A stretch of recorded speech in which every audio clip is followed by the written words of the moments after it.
The following is a preview of episode 14, Gravettian Technology.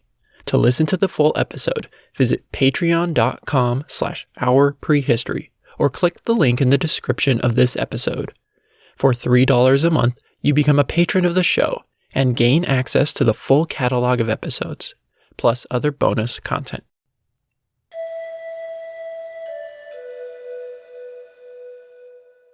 Around 33,000 years ago, a set of new traditions spread across the continent.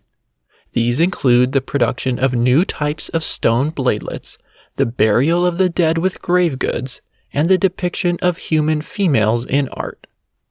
The appearance of these practices marks the transition from the Aurignacian to the Gravettian period of European prehistory.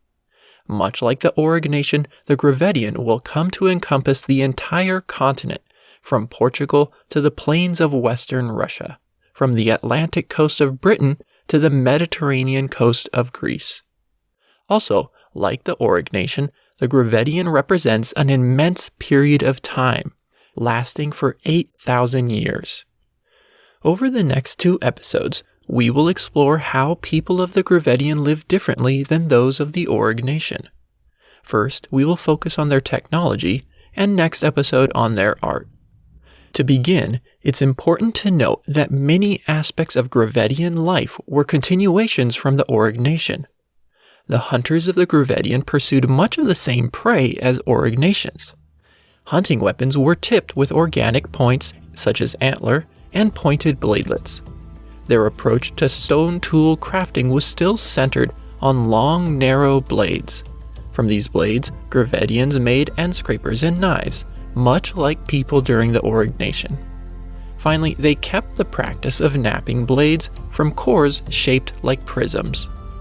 Continuity from the Aurignacian to the Gravettian is also evident in basic elements of symbolic culture.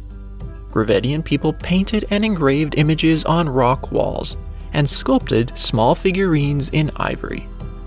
Even some Aurignacian artistic themes, such as the depiction of large animals, persists into the Gravettian. In addition, European foragers continued to make personal ornaments from ivory, animal teeth, and shell. More importantly, larger societal trends that had begun during the Aurignacian also impacted the Gravettian. The number of people in Europe continued to grow, technology became more complex, inter-regional connections more extensive, and artistic production more widespread. The people of the Gravettian built on the developments of the Aurignacian.